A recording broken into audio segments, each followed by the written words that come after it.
What's up? My name is Jack Murphy, and for the first time since May of 2023, when I opened my Roth IRA, I'm changing the positions inside of it. And that's because I had JEPI in there, and I've kind of changed my mind on JEPI. Covered call ETFs are really not great for long-term investors, and considering I can't open my Roth IRA or access the gains from it for almost exactly 40 years from now, there's really no reason for it to be in my portfolio, and I want to replace it with a better position, or in this case, positions. So I sold my JEPI and some SHD, which left 10% of my portfolio open. I'm going to use this 10% for a little bit more risk. Not a lot of risk, but a little bit more risk, and what I think are good growth positions.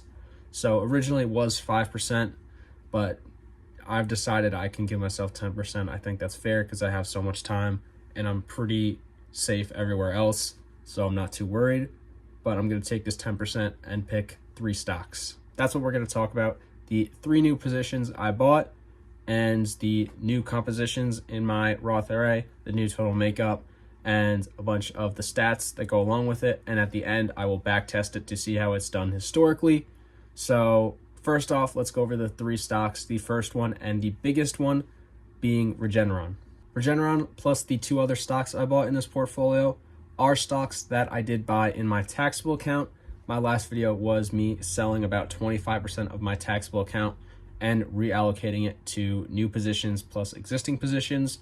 And 3 of these stocks, or these 3 stocks, were part of the stocks I bought in the taxable account, but these are just my favorite growth ones. Since I already talked about them in depth in those last videos, I'm going to do a little bit less in depth this time, but you're still going to get the main reasons why I want to add these positions for the long term.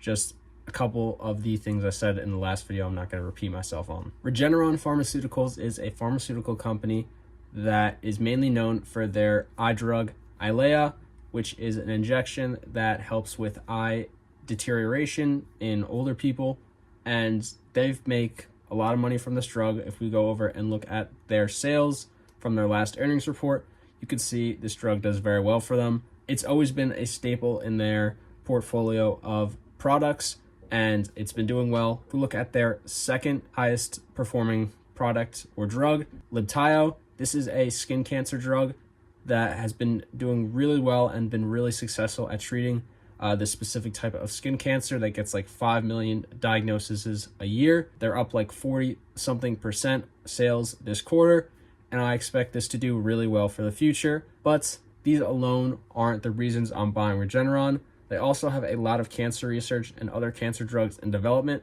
which I am pretty confident will do well because of the success of Libtayo.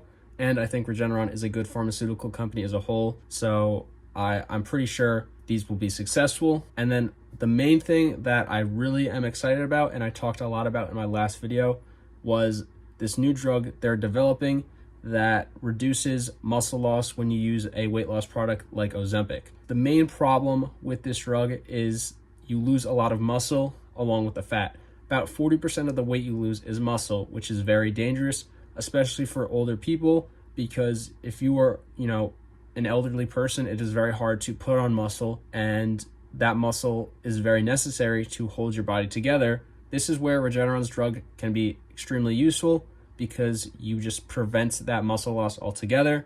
So you get the benefits of the Ozempic or other drugs like it, where you lose fat and you get to keep that muscle. If you look at Ozempic sales right now, they make about $14 billion. Pair this up with a drug that prevents the muscle loss, the sales for Ozempic will increase significantly, along with this drug that prevents the muscle loss. And I just think this is going to be extremely profitable for the company. So how far along are they with this drug? Well, they've tested it on animals. The last animal was primates, and it was successful in primates. So they're moving on to human trials. Human trials have already started. Here's a slide from one of their presentations. It's planning to be around a year. It's probably going to end in August of 2025. So we could expect to see this come to market in like a year or 2, I would imagine. So that's kind of the timeline for when this is going to be out. And I'm sure they're going to talk about it more in the upcoming months leading up to the end of the trials. But just because it has a good future, I want it to have a good foundation as well. So I'm going to look at the financial statements or some of the financial statements for Regeneron and just talk about the main points that I think are important. First off, the revenue, a pretty linear increase aside from 2021 when their COVID drug did significantly well, so that temporarily boosted sales a ton. But even without that, their sales are still growing, so that's a very good sign. And on the balance sheet, total assets about $36 billion. Total liabilities after rounding up is about $8 billion, leaving a good $28 billion in between, which makes the company not at risk for going into bankruptcy or anything like that, is a good indicator for me. That's really all I look at on the financial statements. If we look at dividends, no dividends. This isn't a dividend paying company, but that's not what I'm buying it for, so I'm not upset about that. This makes up 5% of my Roth IRA now.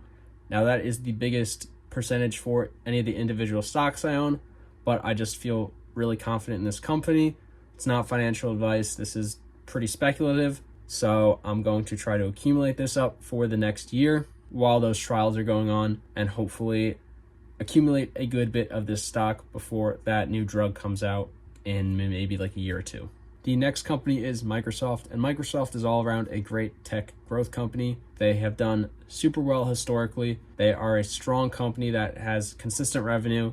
They have a bunch of diversification with their revenue sources, and in my opinion, they are one of the strongest growth stocks that you could be buying. So I'm happy to add this to my Roth IRA. Some things I nitpicked in the earnings report for Microsoft in the last video was their revenue being up 15% year over year, and their Microsoft Cloud revenue being up 23% year over year. And since that's their biggest revenue source, it is good to see that the revenue is up a lot for that. What's also cool is Microsoft's AI is up 60% year over year.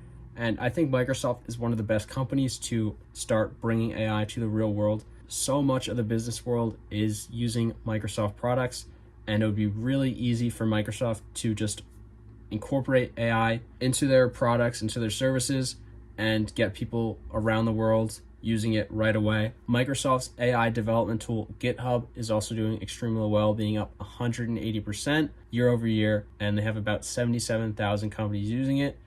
And this is only 2 years old, so you can see how quickly Microsoft can get something to be used by thousands and thousands of companies right away. That just shows you how powerful the Microsoft network is, how well and how easy it is for them to incorporate new AI tools out into the world super quickly.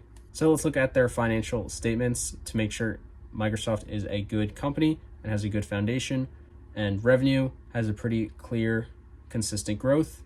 If we look at their balance sheet, total assets, they have about $512 billion in total assets, and this is with $243 billion of total liabilities. Now, that is a lot of liabilities, but that's still over a $250 billion difference, and they have enough assets to cover all liabilities, so I'm not worried there. And lastly, they do have dividends. Doesn't really matter in the Roth IRA right now. They have about a 0.72% yield, about a 25% payout ratio, 5-year annual growth rate in the double digits, about 10.27%, and 19 years of dividend growth. So they have pretty good dividend stats now, but considering I can't really touch this income for 40 years, that doesn't really matter. But after 40 years with what looks like pretty good dividend growth, my yield on cost will be extremely high, and I'll be getting pretty good dividend payments for the amount of money I'm putting in. So underrated, really good dividend stock for a Roth IRA, because not going to be able to touch it for 40 years anyway. Almost forgot to say, but Microsoft is 2% of my Roth IRA. And the third stock I added to my Roth IRA was Amazon. Now, Amazon has been a staple growth stock for many years, and I don't think that's going to change anytime soon. Amazon is the biggest e-commerce giant and one of the biggest, or the biggest retailer in the world.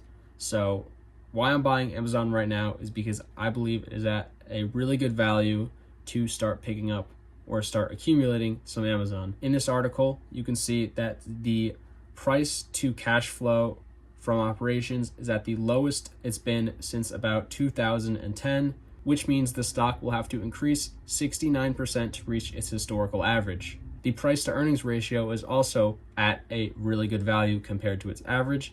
The average is about 68, 69, and right now the PE ratio is in that low to mid 30s range. Is it still a high price to earnings ratio? Yes, but considering it's Amazon and considering what the average has been, it's actually at a really good valuation right now. If you want to check out this article, I have it linked in the description along with an affiliate link for Seeking Alpha Premium, where you can get $25 off and a 1-week free trial to make sure you like it. So if you are going to do that, really appreciate you using my affiliate link in the description. But let's move on to other reasons why I'm buying Amazon. The financial statements are also pretty positive in the most important metrics that I like to look at. So first off, their revenue has been increasing consistently every single year, and their gross profit for at least the last year was almost $300 billion. So they're making a lot of money. If we go to their balance sheet, their total assets are over $550 billion. Now their total liabilities are kind of high at $320 billion if we round up. But even at $320 billion, there's still over $200 billion in between there. So Amazon's at no risk of falling to their liabilities or their debts, which is very good to see. Amazon also has no dividends, but I'm not buying it for the dividends, so I'm not really concerned about that. Overall, Amazon's at a pretty good value right now, in my opinion, so I'm trying to accumulate as much of it as I can.